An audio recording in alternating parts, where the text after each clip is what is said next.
Hello दोस्तों। Hello. आज अपन दूसरा पेपर शुरू करते हैं। दूसरे पेपर का पहला सवाल क्या कहता है, देखते हैं। चलो, किसके नेतृत्व में एएसआई द्वारा भारत में सर्वप्रथम उत्खनन प्रारंभ हुआ? एएसआई का मतलब क्या है? Archaeological survey of India. इसके बारे में मैं बताऊंगा। तो उससे पहले आप बताओ कि किसके नेतृत्व में ये शुरू हुआ था। तो चार ऑप्शन है: Alexander Cunningham, John Marshall, HD. Sankalia और मार्टिमर व्हीलर। चलो मैं बताता हूँ सही जवाब इसका है जॉन मार्शल। अब एएसआई के बारे में मैं थोड़ा सा बता देता हूँ। एक्चुअल में एएसआई जो है एशियाटिक क्या है, आर्कियोलॉजिकल सर्वे ऑफ इंडिया। इसकी स्थापना जो है सबसे पहले सर विलियम जोन्स थे। उन्होंने 15 जनवरी और 1784 में 1784 में करी थी। एशियाटिक सोसाइटी ऑफ बंगाल के अधिकारी थे इस टाइम में। ये विलियम जोन्स जो थे वो एशियाटिक सोसाइटी ऑफ बंगाल है उसके अध्यक्ष थे। और इन्होंने सबसे पहले एक विभाग खोला था, संग्रहालय, वो 1814 के अंदर खोला था। और एएसआई का जो वर्तमान स्वरूप है वो 1861 के अंदर अलेक्जेंडर कनिंघम द्वारा किया गया। और 1921 के अंदर सबसे पहले सिंधु घाटी सभ्यता का जो है उत्खनन शुरू किया गया था। उस टाइम महानिदेशक जो थे ये जॉन मार्शल थे। एक दो फैक्ट और हैं वो आप लिख लीजिएगा, जिसमें कि पहले भारतीय महानिदेशक कौन थे एएसआई के, तो वो थे राय बहादुर साहनी। ये पहले थे और ये 1931 से 35 के बीच में ये रहे थे महानिदेशक। और आज तक आज़ादी से पहले दो ही भारतीय थे, पहले ये थे। और दूसरे जो इंडियन थे इसके महानिदेशक वो थे राय बहादुर के.एन.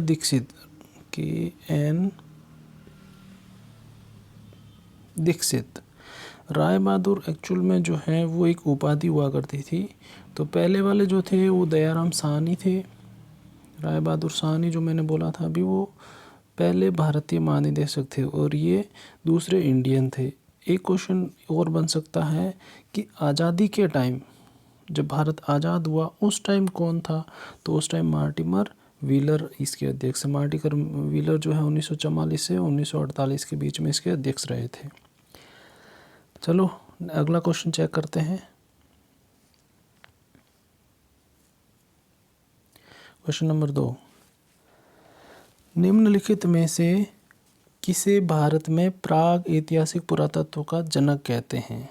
प्राग ऐतिहासिक, ये मैं पिछले वीडियो में बता चुका हूँ, अगर आपको पता नहीं है तो आप देख लेना। इतिहास को 3 भागों में बांटा गया है, कौन कौन से काल को कहाँ रखा गया है वो आप देख लेना।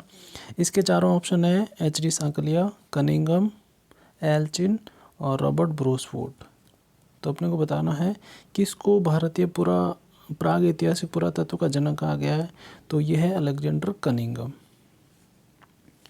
अगला क्वेश्चन अपन चेक करेंगे। तीसरा, भारत में प्रथम पुरा प्रस्तर युगीन औजार की खोज का श्रेय किसे जाता है?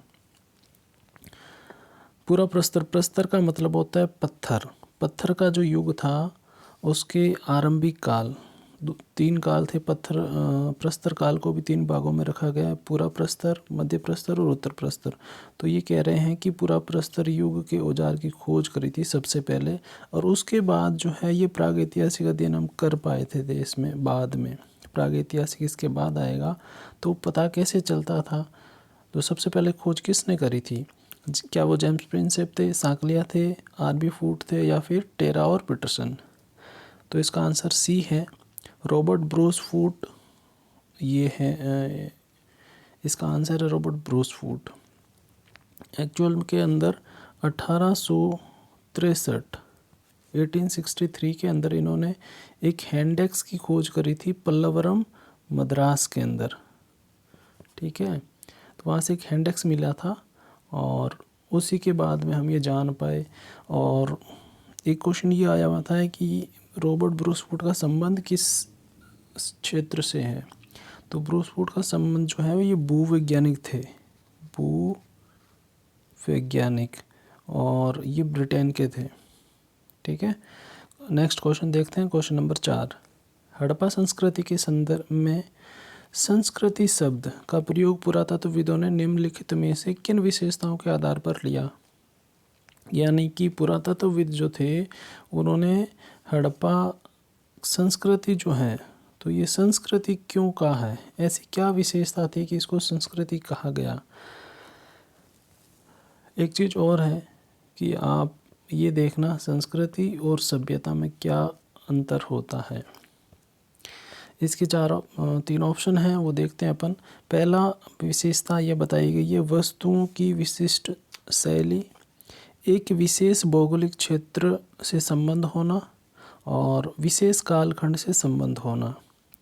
तो ये तीनों ही सही है कि वस्तुओं की एक शैली होती है, वो अपने आप में विशेष होती है, जो दूसरी जगहों से संबंध नहीं रखती। फिर एक पर्टिकुलर भौगोलिक क्षेत्र होता है और एक टाइम पीरियड भी होता है कि इस टाइम से इस टाइम के बीच में इस क्षेत्र में जो वस्तुएं मिली है उनकी विशेषता ऐसी है जो कहीं और नहीं मिली है, तो उसको संस्कृति का नाम दे देते हैं। लेकिन ये कालखंड है सेम और विशेषता भी एक जैसी है, लेकिन ये जगह है जो यहाँ से भी है, थोड़ी यहाँ भी है, यहाँ पे भी है, अलग अलग जगह। तो जब ये क्षेत्र का विस्तार हो जाता है और मिलती जुलती विशेषताएं, बिल्कुल एक जैसी नहीं, मिलती जुलती विशेषताएं जो होती है वस्तुओं की वो देखी जाए, टाइम पीरियड एक फिक्स होना चाहिए कि इस टाइम से इस टाइम के बीच। तो जब ये विस्तार बढ़ जाएगा तो इसको अपन सभ्यता कह देंगे। नेक्स्ट क्वेश्चन 5वां क्वेश्चन ये है कि मानव द्वारा सबसे पहले प्रयुक्त किया जाने वाला अनाज कौन सा था? सबसे पहले किस अनाज को खाद्यान्न के रूप में प्रयुक्त किया गया था? चावल, गेहूँ, जौ और बाजरा। जौ पे 2 मात्रा थी, तो इसका आंसर है जौ। इसके बारे में मैं बताता हूँ कि जो नवपाषाण काल का टाइम था, वहाँ पे मेसोपोटामिया के क्षेत्र में सबसे पहले जौ को खाद्यान्न के रूप में प्रयोग किया जाने लगा। कौन से क्षेत्र में? मेसोपोटामिया, जो इसकी समकालीन सभ्यता है सिंधु घाटी सभ्यता की। और इसका टाइम पीरियड लगभग है 7वीं शताब्दी ईसा पूर्व। अब ये ईसा पूर्व क्या है, इसको कई जगह आपको कैपिटल लेटर मिलेगा, कई जगह स्मॉल लेटर मिलेगा। AD, फिर AD, ये क्या है? आजकल एक शब्द काम में लेते हैं BE, BCE, तो ये क्या है सब, इसके लिए मैं एक छोटा सा वीडियो डाल दूंगा, तो आप उसको देख लेना। चलो नेक्स्ट क्वेश्चन पे चलते हैं, क्वेश्चन नंबर 6। क्वेश्चन नंबर 6 कहता है, कार्बन डेटिंग का प्रयोग किसकी उम्र निर्धारित करने के लिए प्रयोग में लाया जाता है? कार्बन डेटिंग क्या है? C14 जो होती है कार्बन डेटिंग, उससे अपन किस चीज़ का पता लगाते हैं? तो C14 में बाद में बता दूंगा कि ये कैसे क्या पता करते हैं। 4 ऑप्शन है हमारे पास, वृक्ष, चट्टान, फॉसिल्स यानी कि जीवाश्म और पृथ्वी। तो कार्बन डेटिंग जो है वो जीवाश्म की आयु निर्धारित करने के लिए, आयु पता करने के लिए काम में लिया जाता है। कार्बन डेटिंग से अपन जीवाश्म की जो आयु गणना है वो करते हैं। और सबसे मेन बात, इसकी खोज किसने करी C14 की कार्बन डेटिंग की? वह बिलार्ड फ्रैंक लीबी, ये इनका नाम है जिन्होंने इस C14 की खोज करी थी, जिससे अपन जीवाश्म के आयु की गणना करते हैं। अब बात है वृक्षों की, तो वृक्षों की आयु कैसे पता करते हैं? तो वृक्ष की जो छाल होती है उसके ऊपर ये छल्ले बने होते हैं जिनको वलय कहते हैं। इन वलय के आधार पर इसकी आयु गणना की जाती है। और चट्टान जो है इसकी गणना हम करते हैं यूरेनियम लेड विधि से। और पृथ्वी की सीधी सीधी बताई रखी है, वो किसने बताई है आप देख लेना। कोपरनिकस। चलो नेक्स्ट क्वेश्चन। 7वां क्वेश्चन ये है कि हड़प्पा संस्कृति के विषय में निम्नलिखित कथन पर अपने को विचार करना है। ये कथन क्या कहते हैं? हड़प्पा संस्कृति सिंध और पंजाब में परिपक्व हुई, वहाँ से दक्षिण और पूर्व की ओर फैली, वह क्षेत्र जहाँ ये फैली मिस्र और मेसोपोटामिया से भी बड़ा था। तो आपको ये बताना है कौन कौन सी विशेषता है जो सही है हड़प्पा संस्कृति के बारे में। ये तीनों ही सही हैं। क्यों? क्योंकि हड़प्पा संस्कृति का उदय जो हुआ वो ताम्रपाषाण की पृष्ठभूमि में भारतीय उपमहाद्वीप के उत्तर पश्चिम भाग में हुआ था। सिंध के बहुत से स्थल जो है वो प्राक हड़प्पा संस्कृति का केंद्रीय क्षेत्र बने, और उससे क्या हुआ कि ये परिपक्व होकर सिंध और पंजाब में शहरी सभ्यता में बदल गई। ठीक है। और फिर क्या हुआ, पंजाब और सिंध के जो मुख्य सिंधु घाटी से विस्तार जो है इसका वो दक्षिण और पूर्व की ओर हो गया, दक्षिण पूर्व की ओर हुआ। और इस प्रकार हड़प्पा संस्कृति के अंतर्गत पंजाब, सिंध, बलूचिस्तान, गुजरात, राजस्थान, हरियाणा और पश्चिमी यूपी तक आ जाते हैं। क्योंकि जब अपन इसके विस्तार को देखते हैं उत्तर से दक्षिण और पश्चिम से पूर्व की ओर, तो यहाँ कश्मीर का मांडा आता है, बॉर्डर पे शोर तो गई अफ़गानिस्तान तक जाता है ये। इधर दाइमाबाद आता है महाराष्ट्र तक, इधर यूपी का आलमगीरपुर आता है, और इस साइड में बलूचिस्तान का सुतका गैंडोर आ जाता है। तो इस इतने बड़े इस क्षेत्र में ये यहाँ शुरू हुई और ये दक्षिण और पूर्व की ओर फैलती चली गई। इसके अलावा तीसरी विशेषता क्या है कि ये क्षेत्र मिस्र और मेसोपोटामिया से बिल्कुल बड़ा था, बिल्कुल था। मिस्र और मेसोपोटामिया की जो सभ्यता है ये उससे भी बड़ा था। तो तीनों ही सही हो गए। ठीक है, आगे चलते हैं। Question number 8। हड़प्पा संस्कृति के संदर्भ में 2 कथन दे रखे हैं, आपको ये बताना है कि ये कथन में से कौन सा सही बताना है। हड़प्पा संस्कृति में वर्ग व्यवस्था के चिन्ह दिखाई देते हैं। वर्ग की मतलब बाद में देखें आज के टाइम में भी हैं या फिर गुप्त काल में बिल्कुल स्पष्ट हो जाएगा। गुप्त काल की ज़रूरत नहीं है आपको, वैदिक काल के लास्ट में ऋग्वेदिक काल में और उत्तर वैदिक काल में भी दिखने लग जाएंगे वर्ग, जो 4 भागों में बढ़ जाता है स्पष्ट, ब्राह्मण, क्षत्रिय, वैश्य और शूद्र। तो क्या इनके चिन्ह यहाँ दिखाई दिए हैं? और फिर है कि लिंग पूजा का प्रचलन हड़प्पा काल से शुरू हुआ था, तो क्या ये दोनों सही हैं? तो हाँ, बिल्कुल सही है साहब। क्यों? क्योंकि हड़प्पा संस्कृति जो है उसका समाज शासन वर्ग और सामान्य वर्ग में बटा हुआ था। ये तो हम पढ़ते ही हैं विशेषता में कि जो जितने भी क्षेत्र हैं वो 2 हिस्सों में बटे हुए हैं। एकमात्र ऐसा है जो 3 हिस्सों में बांटा गया है, वो उसका आगे क्वेश्चन आएगा तब मैं समझा दूंगा। बाकी जो जितने भी नगर हैं वो 2 हैं कि पश्चिम वाला क्षेत्र और पूर्वी क्षेत्र। ये गढ़ी क्षेत्र होता है पश्चिम वाला, जहाँ पे दुर्ग होता है और शासक वर्ग निवास करता है। पूर्व वाला क्षेत्र जो है वो सामान्य वर्ग के लोग इसमें रहते हैं। तो इसका मतलब क्या हुआ, 2 वर्ग बन गए। तो पहला ऑप्शन बिल्कुल सही है। शहर के लोग नगर दुर्ग में रहते थे, और इस पक्की ईंटों की भी आपको पता चलेगा मोहनजोदड़ो में पक्की ईंटें प्रयोग हुई थी। अब दूसरा ऑप्शन है लिंग पूजा का प्रचलन की बात करेंगे, तो जी हाँ, लिंग पूजा का प्रचलन शुरू हो गया था कि जो शिव जी से जुड़ा है और पशुपति शिव के बारे में पता चला है, और भी अनेक प्रतीक मिले हैं जो लिंग पूजा को बताते हैं, पत्थर के लिंग बने हुए मिले हैं। तो ये सी इसका जवाब हो जाएगा। नेक्स्ट, किस सैंधव स्थल से मिट्टी का हल्का मॉडल मिला है? वो कौन सी जगह जहाँ से मिट्टी का हल्का मॉडल मिला है? तो आप आराम से इस बाकी के क्वेश्चन 4 ऑप्शन देखें फिर जवाब दें। मैं सीधा आंसर और डिस्क्रिप्शन इनका डिटेल बताता रहूँगा क्योंकि वीडियो लंबा हो जाएगा फिर।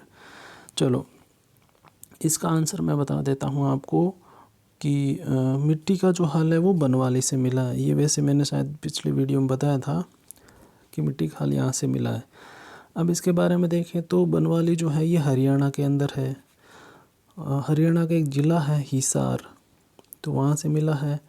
1973 के अंदर एस बीस्ट, रविंद्र सिंह जो बीस्ट है उन्होंने इस जगह की खोज करी थी।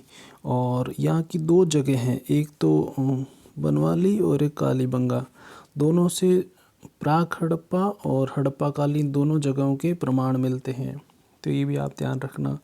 इसके अलावा जैसे कालीबंगा में वैसे के वैसे इस बनवाली में भी जल निकासी का अभाव है। जो मेन विशेषता थी सिंधु सभ्यता की जल निकासी सिस्टमेटिक, वो कालीबंगा में भी नहीं है और बनवाली में भी नहीं है।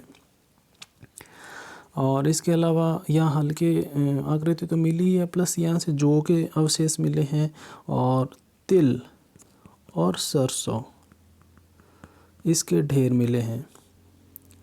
ठीक है, और बात करते हैं अपन राखी गढ़ी। तो राखी गढ़ी जो है वो भारत के अंदर हड़प्पा सभ्यता में सबसे विस्तृत स्थल है और ये हरियाणा के जिंद जिले में पड़ता है। रोपड़ की बात करें तो ये पंजाब के अंदर है, सतलज नदी के किनारे, और यज्ञदत्त शर्मा ने इसकी खोज करी थी और इसकी खोज जो है वो रफ़ीक मुगल ने करी थी राखी गढ़ी की।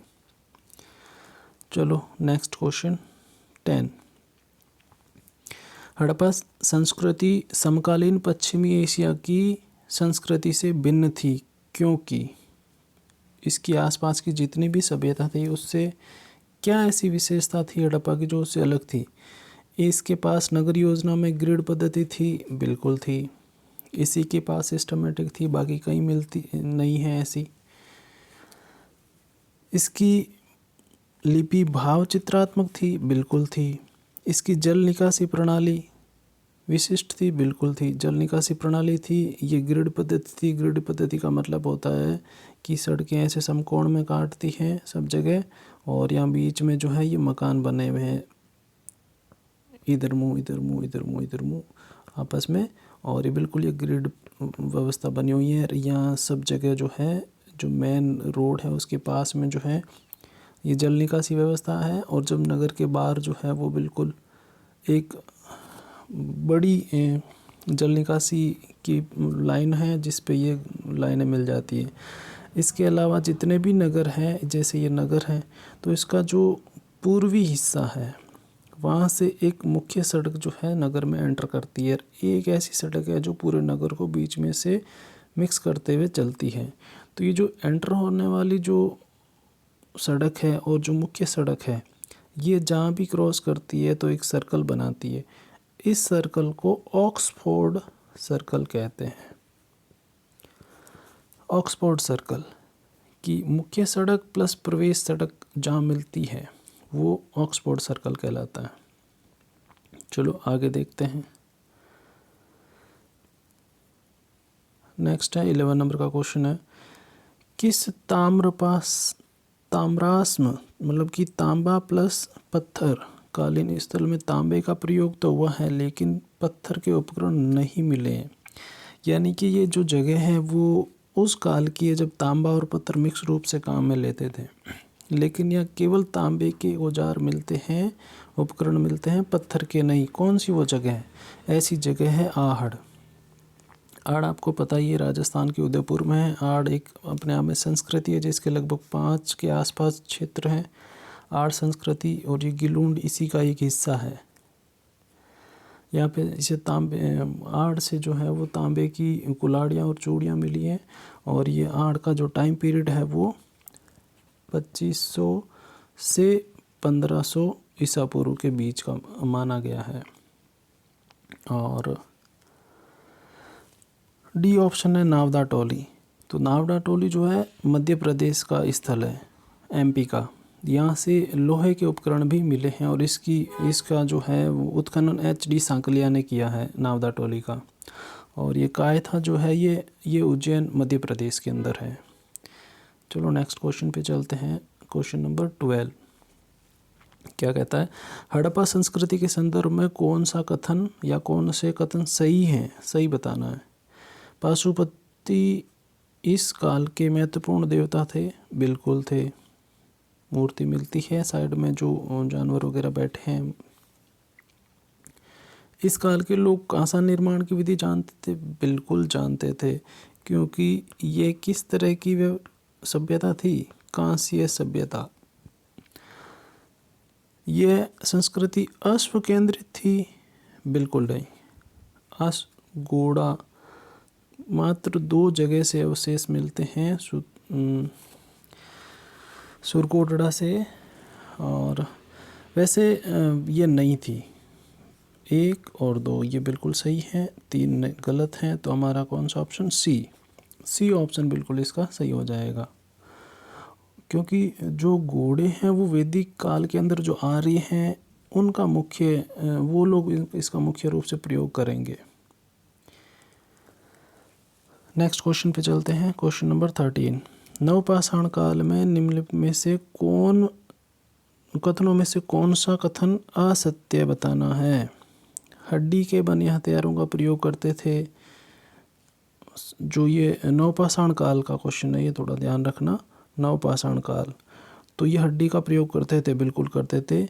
लोक भवन निर्माण कला जानते थे, बिल्कुल जानते थे। ये लोक ही है, ध्यान रखना। लोग भी कह सकते हैं, लेकिन लोक बड़े क्षेत्र को कन्वर्ट करते हैं। आपने कभी नोट किया हो, लोक प्रशासन एक सब्जेक्ट है, वहाँ उसमें एक लोक जो शब्द होता है उसका मतलब क्या है? जनता। तो जहाँ लोग रहते हैं ऐसे भवनों का निर्माण जानते थे, बिल्कुल जानते थे। पिछली हाल में नवपाषाण युग में पशुपालन के अवशेष मिलते हैं। गुफ कराल से प्राप्त कब्रों में माली के साथ पालतू कुत्तों को दफनाने के अवशेष मिले हैं? जी नहीं, ये मिले तो हैं, लेकिन ये गुफ कराल से नहीं मिले हैं, बुर्ज होम कश्मीर से मिलते हैं। तो अपने को गलत बताना है, तो इसका डी ऑप्शन गलत है, डी इसका आंसर हो जाएगा।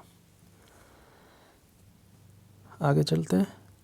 क्वेश्चन नंबर 14 क्वेश्चन क्या कहता है? कौन सा ऐसा नगर है जो 3 भागों में बटा हुआ है? ये मैंने अभी बताया था आपको कि सिंधु घाटी सभ्यता के जितने भी नगर है वो पश्चिम दुर्ग टीला और सामान्य नगर के रूप में बटा हुआ है। तो एक ऐसा है जो 3 हिस्सों में बटा हुआ है, जिसका एक मध्य भाग भी है।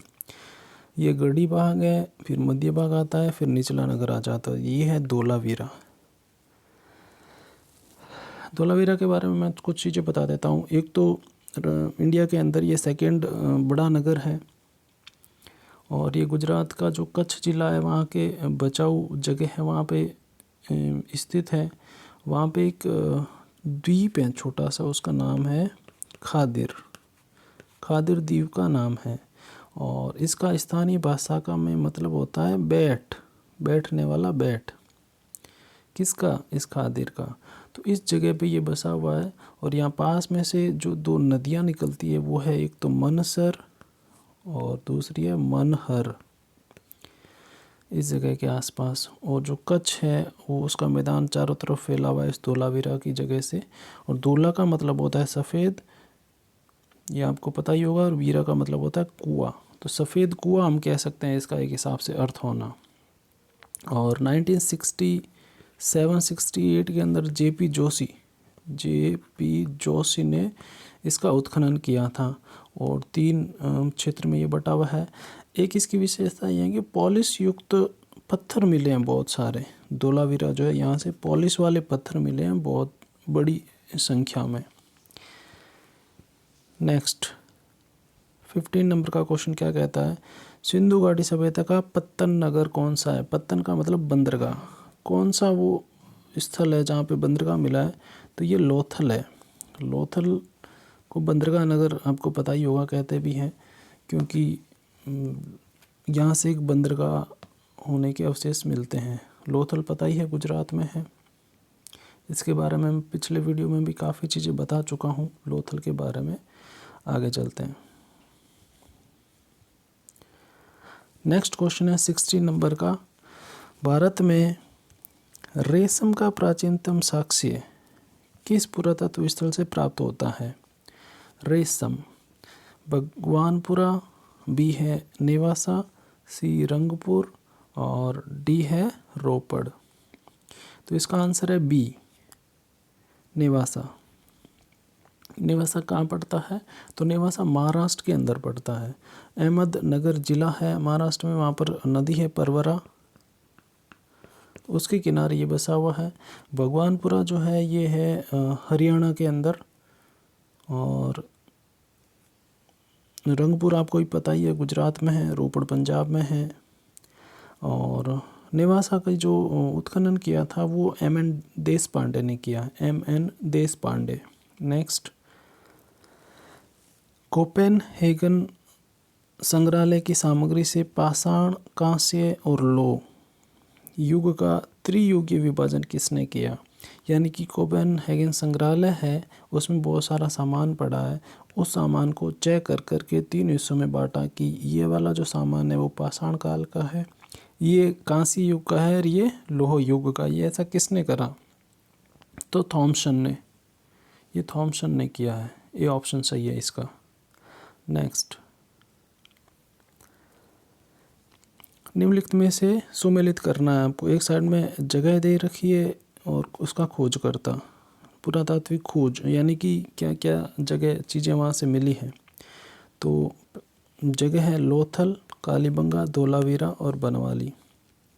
तो देखो जूतावा खेत, ये आपको अच्छे से पता होगा कि जो कालीबंगा है वहाँ से मिलता है। गोदीवाड़ा, ये अभी थोड़ी देर पहले आया था। पत्तन, गोदीवाड़ा, बंदरगाह, ये सब एक ही चीज़ें को अलग अलग नाम है। तो ए का हो गया 2। तो नॉर्मल अगर आप ऑप्शन चेक करेंगे तो 2 और 1, देखें ये नहीं हो सकता, ये नहीं हो सकता। अभी 2 ऑप्शन बचे हैं, सी और डी। धोलावीरा और बनवाली देखें तो पक्की मिट्टी की बनी हल्की आकृति, ये क्वेश्चन अभी आया था। तो ये 4 में 3 आ जाएगा, बचा हुआ अपने आप इसमें चला जाएगा। वैसे एक और इम्पोर्टेंट चीज़ है धोलावीरा के, अभी जो बताया उसके ये में एक ऐड कर देना। हड़प्पा लिपि के बड़े अक्षर के 10 चिन्हों वाला एक शिलालेख मिला है। तो प्राचीनतम शिलालेख है वो यहाँ से मिलता है, कहाँ से? धोलावीरा से। तो हो गए 2 1 4 3, 2 1 4 3, सी आंसर इसका सही है। 80 नंबर क्वेश्चन का सी आंसर है।